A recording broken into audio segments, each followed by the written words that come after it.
So I'm the oldest of 16, and I thought I knew homemaking inside and out when I got married. But 19 years and 8 kids later, I realized I've been getting some of the most important things completely wrong. And the truth, homemaking looks nothing like it did when I started. So in the next few minutes, I want to share the lessons that changed everything for me so you don't have to learn the hard way. Firstly, I somehow went into homemaking without a clear idea of my vocation or my value as a homemaker.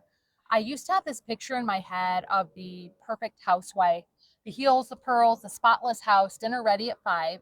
And if you're a homemaker, you've probably heard of the whole trad wife movement that's become so popular. But here's the truth, it's completely fake. And it makes me mad that such a superficial way to look at your value as a homemaker has become so popular. Your job does include looking after the physical well being of your family and managing all the little tasks that keep your household running. But I've learned that those things aren't the purpose of your vocation. They're what support your real purpose. And if you want to boil it down, our main job as a homemaker is to help regulate the emotional and spiritual life of our family. And that's really how homemakers always looked at their jobs until the last century, especially in Christian circles. You have to create this atmosphere in your home where it's easy to love and to be loved. And I've learned that the saying, the woman is the heart of the home, is not just a cutesy saying.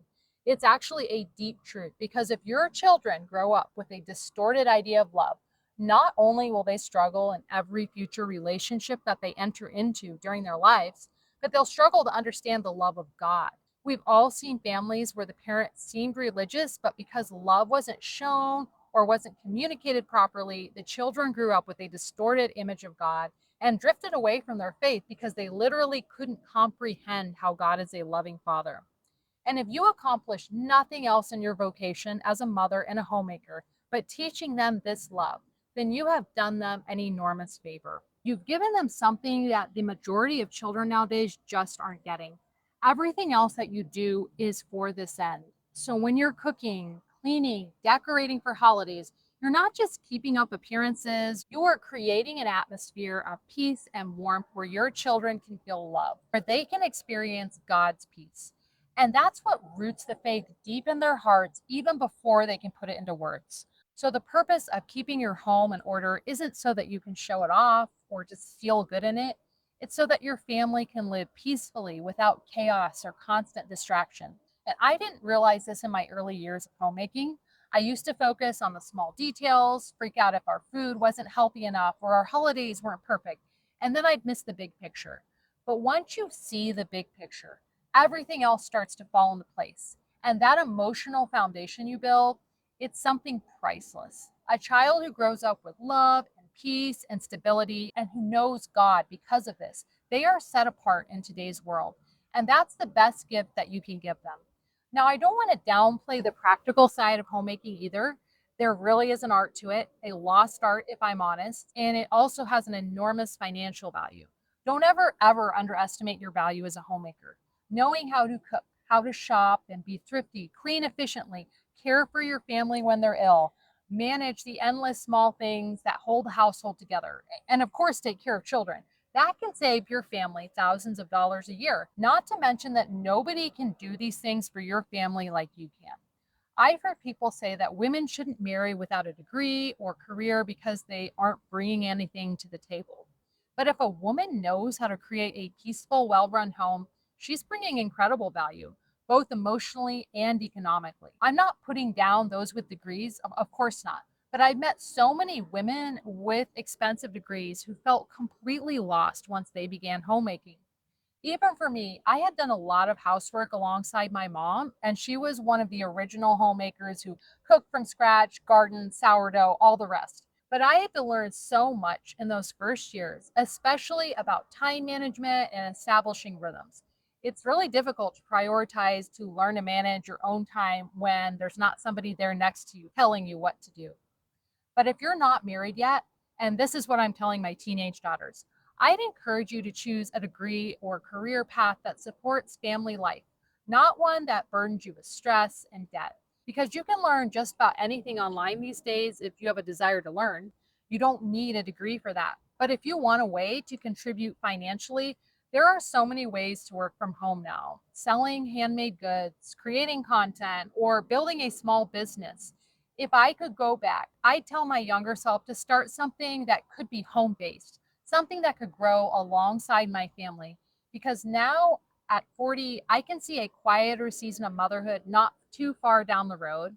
And I can see how valuable that would have been. Finally, don't underestimate your eternal value as a homemaker. You are being formed by God alongside your children. Just like St. Paul says, women are formed through childbearing. I used to overlook the small things I did each day: the laundry, the dishes, the endless cleaning, the little annoyances. But when those things are done with love and prayer, they have immense value in God's eyes. Not only are you establishing physical groundwork and traditions for generations to come, but the spiritual lessons, the good example that you can pass on to your family by just learning submission and love of God's will, is going to set up generations for heavenly happiness. For instance, I really learned that just reacting calmly in a difficult situation is such a good lesson for my children. I'm still working on this, but I used to overreact to little things all the time, and then I would see my children doing the same thing. Don't forget that you give your children permission to do whatever you are doing. And so many people think that work is wasted if it's not recognized. I could work myself to the bone, losing sleep and foregoing all kinds of fun things for some corporation, and people would really look up to me. But if you do that for your family, you're going to be told you're a slave and wasting your life. A quiet life can be and often is the holiest life, a peaceful life where your interior life with God can truly flourish. The next thing, and the one that still surprises me sometimes, is how much the world has changed for mothers. The shift is so huge, and I've watched it unfold over the years, from when I was a young mom to now. In the past, mothers had a lot of physical challenges like poverty, illness, lack of sanitation, dangerous work and play environments. Now we face a completely different kind of enemy: screens. Just the other day, I was talking with my mom, and she mentioned how she cannot quite understand why so many young mothers today feel so overwhelmed and lonely. She was a young mom back in the 80s with very little experience and hardly any outside help. Yet she said that it just didn't feel the same back then. Today's moms seem to have a much harder time with the isolation that comes from being home with small children. And don't get me wrong, it is hard to be home all day with little ones. It's physically demanding, and there are days when you feel like you barely get a moment to breathe. But what I see now in so many younger moms is this deep, lingering sense of isolation and sometimes even hopelessness. So many say that they're constantly overstimulated and that they never feel at peace. And that just isn't normal. I really do blame screens. Screens have completely changed the way we live, think, and even connect as mothers. My first couple of years in marriage, there were no screens in the house, or at least we had a television, but we did not have the internet. And then we got a laptop, and later on we got phones. And the difference between those early years, having these screens, was huge. Before, I talked a lot more in person to my family and my friends. I feel like I was a lot less dissipated, and I could even remember things better. I didn't always feel like I had 10 different things on my mind. So I really don't think that motherhood has necessarily gotten any harder as far as the actual workload, but mentally and emotionally, it has become harder because we as mothers have invited screens into our homes. We're constantly playing the comparison game, which women do naturally, but it's amplified by constantly having images that aren't even necessarily real images of the perfect family or the perfect marriage or perfect children. And then it's just plain hard to pay attention to your homemaking and to your children when your mind is constantly receiving information or when you're constantly being emotionally stimulated. Your mind gets so full of things that you've seen or heard that you can't focus on the present moment, the physical task at hand. And when you get out of the present moment, that is when anxiety and when depression starts. Creating boundaries with screens, along with a few other simple changes, really changed everything for me. I went from feeling constantly drained and overwhelmed to finally having peace and energy again, and most importantly, a Christ centered home. If you've been feeling worn thin or like you've lost your joy in motherhood, I actually share more about how I broke free from that in my 7-day reset for Christian mothers. It's a completely free guide where I walk you through these simple steps that help me go from anxious and exhausted to peaceful and renewed with Christ right at the center. You'll find the link just down below this video.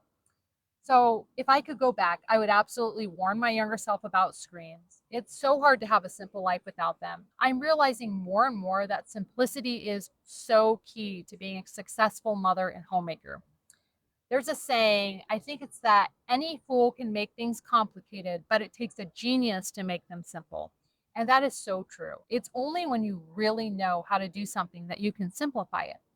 I used to overcomplicate everything: health routines, homemaking systems, even my prayer life sometimes.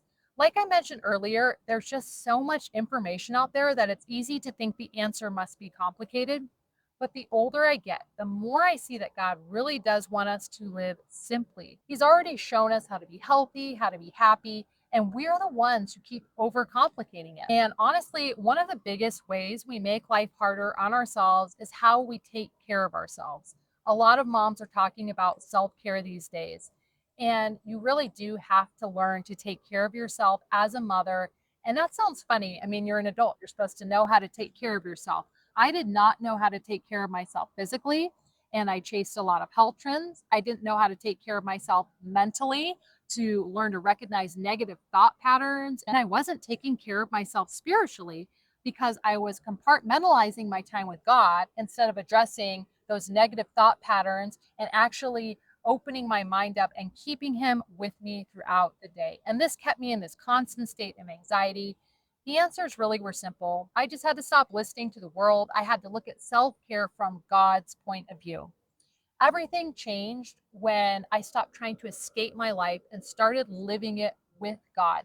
I started being happy to actually be at home instead of needing to run everywhere to get away from the hardships of homemaking. Learn to be happy at home. It's hard to be a good homemaker if you are constantly running away, wondering what errand or what activity you can do to leave your worries behind. Focus on yourself and fixing what's inside instead of looking to the outside for solutions. It makes it a lot easier to focus on having a well ordered home if you are actually there most of the time.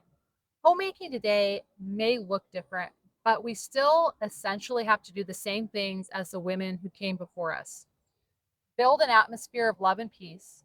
Take care of yourself so you have the ability to do this, and love your home, love being there. You are being sanctified while you build your family and form generations. Forget your idea of perfection, because real perfection subsists in accepting whatever God sends to your family with peace and joy.